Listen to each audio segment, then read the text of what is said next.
Good day. My name is Graham and I'm from Australia. I've just got to announce the world's smallest book is just about to be published. It used to be the Book of German Jokes, which is a joke in itself because some Germans have got a sense of humour. Hitler had a fabulous sense of humour, you can't deny that. Neither did, and so did Eichmann and all those other people had a amazing sense of humour, and sort of joke they were. But this other smallest book in the world is the greatest achievements of the last 5 Australian Prime Ministers. And the latest one of those was Malcolm Turnbull. Now Malcolm Turnbull was the cleverest man in the land by a long way. We were all convinced he was the most intelligent person in the whole world, almost as convinced as he is of himself being that the most intelligent person in all the world, and that's him.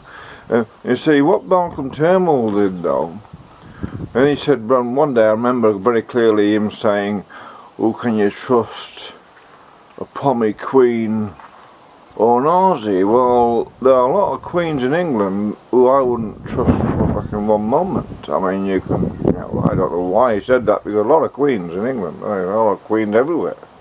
But I don't know why they make out that Pommy Queens were more trustworthy than Aussie queens. I have no idea. There was a strange thing to say. Maybe he knows a lot of queens, or maybe Malcolm Turnbull in himself had known a few Pommy Queens, and he thought, maybe he found he couldn't trust them. Or maybe he found he could trust Aussie queens, to keep quiet about something, than he could the Pommy Queens, because he made that statement. And then he made another statement: even the best of us cannot be the sort of king of Australia. Well, what is the best of us is a very hard one to actually pin down. Do you mean the best of what? Javelin throwing, soccer, chess, laying bricks?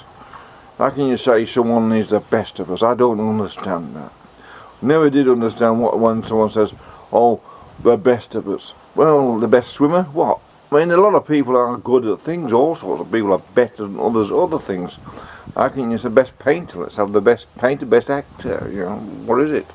The best of us. What does that mean? We can't quite tell. Never been able to quite make it out what the best of us means. But never mind. He had something in the idea in his head. It was those who hung around in the same club and restaurants as he did, and had the same sort of real estate portfolio as he did, were obviously in his mind the best of us. Now, it seems that what Malcolm Turnbull was actually best at is conning the people. This is where he really was the best at, and that's what he meant by the best of us, because, if you know the basically standard fare for the politicians in this country, and everywhere else of course, they're the best, those who are best at conning the people, go highest up the pole and end up as Prime Minister. And except Donald Trump is the one exception, because Donald Trump's not conning anyone. He's just telling the truth as much as he can. Yeah, he slips up occasionally, busy and tired. He gets off the plane and says something stupid. We all do. But that shouldn't be held against him, because otherwise, that's the thing. What's annoying everyone, he hasn't got there because he's the best of the bullshit artists. He's got there because he's basically, to as much as he can be an honest man, and that's what's annoying all the people, all the rest of the people. Oh, we don't like Donald Trump because he's not one of them. He doesn't know how to lie like the rest of them do, and this is a big problem for the world, especially in the West, where lying is now seen as a way to get ahead, and being honest and practical, methodological in the way you deal things is seen as a stupid thing to do, because it won't get you rich. That will just expose you as someone who may expose the fools or the sly dogs making money out of being in politics, such as Malcolm Turnbull thought he was going to be. And what that man did when he stabbed Tony Abbott, another failure of a politician who must have been so poorly advised while he was in before, when he was opposition leader. He was a great opposition leader, throwing amazing darts at the Labour Party, which wasn't difficult. I mean, let's face it, they're a very, very easy target with anyone a little bit of wit. Those people are pathetic. What is that? What is the Labour Party of Australia? What is it? You can't quite tell. It's you have to have your gender basically neutralised, become a part of the Labour Party. You can't have a gender on your if you become a Labour Party member and you've got male on your birth certificate, you're not going to be accepted as a member anymore. That's a rumour now. You can't be a male and be in the Labour Party. That's the truth. They would not want males in the Labour Party, so you have to be basically castrated or emasculated or somehow inadequate as a man to then be accepted into the Labour Party fold, which is run by whatever it is run by. It's a bit odd, really, because it all believes in bloody fairy tales. What is it? Must be run by fairies. If it believes in fairy tales, it can save the climate. It can stop climate change. That's so amazingly insane, really. But let's go to Malcolm Turnbull. What he did, well, I wasn't there sitting in Tony Abbott's little committee while we came up with these ridiculous policies that weren't going to go ahead, and that he didn't know they were going ahead. It shows he lives in such a small circle of yes men, yes men. That's all. Yes, Tony. Yes, Tony. Yes, we'll have people work until they die. They'll all go for the work until they're 70. Everyone's going to go, oh yes, we all want to work till we're 70. We all want to work till we die.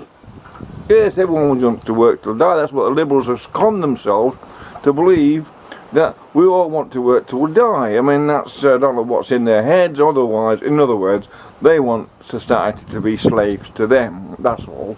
They don't want you to retire. They want to work till you die, because otherwise you're a fucking nuisance to the Liberal Party. He has to pay you a pension, and he doesn't want to pay you a pension because, well, it wants all the money for itself. It works for the bankers. It is part of the bankers, and that's all it is. Part of the banker, real estate agents, little kind of cult clan, if you like.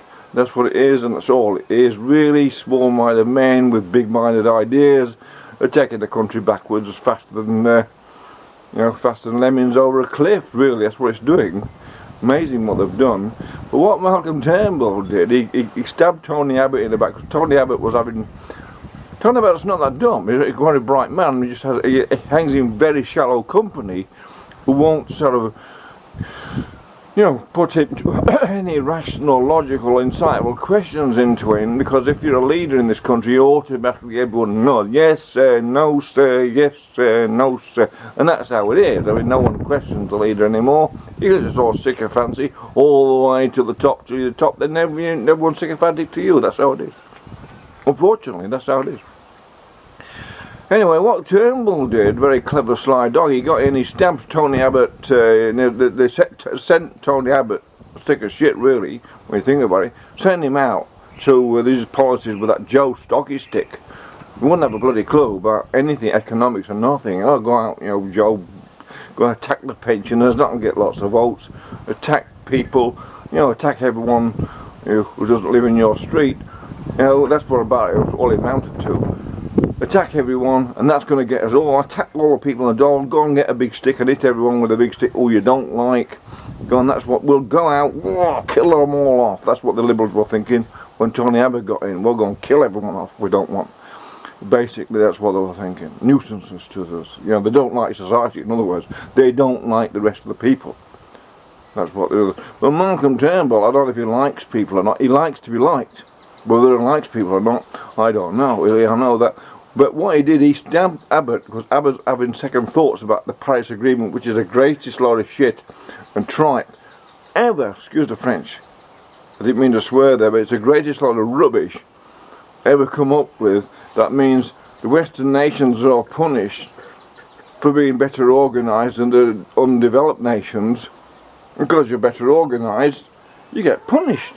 You've done well. So you're going to get punished by the rest, or just must be jealous. They can't get it on their own and work it out themselves how to get wealthy and organise their country. No, their leaders are just as bad as the Liberals, really, in Australia. They're filling their books and putting money into trusts in Cayman Islands and stuff like that. That's what they do, and that's what it's all about. The politics is no longer about running the country. Except maybe a few countries are exception, but mostly politics is about running the country down and stripping it of its assets now and having trust accounts in secret locations everywhere. That's what being into politics is all about. That's what's destroying the Western world. That's what's destroying democracy, quite frankly. But we get to Malcolm Turnbull. What he did is very clever. The only thing he ever got excited about was gay sex, and that's the only thing that got him excited. He held Bill Shorten's hand and they sweetly smiled at each other. Oh, we two little gay boys, whatever it was they were thinking, trying to portray. They were, oh, we're lovely little men together, and that's what they did.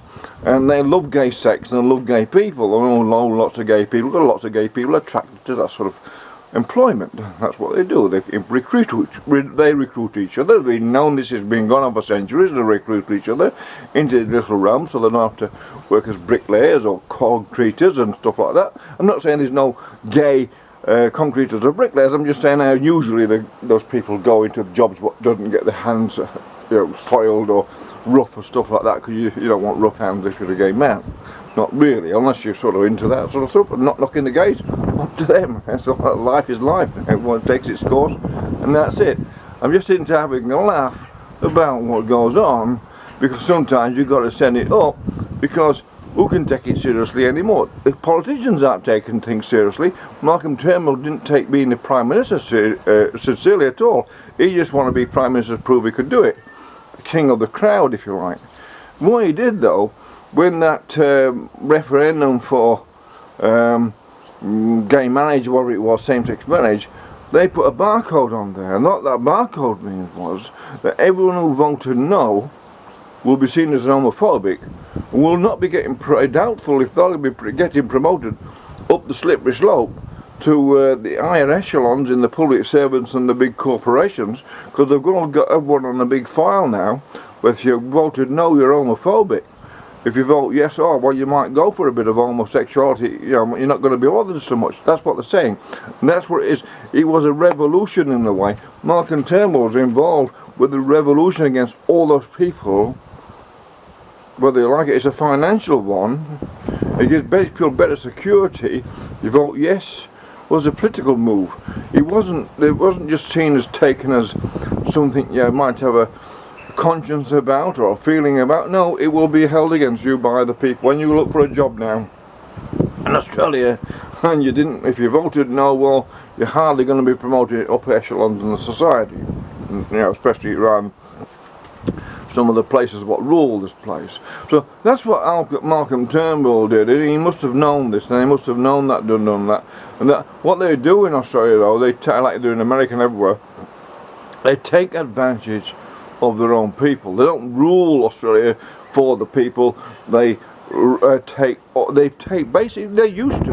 Australia was a fabulous, the most advantageous country in the world until corporate politics come along, and it's only gradually over the few generations it's turned to absolute crap.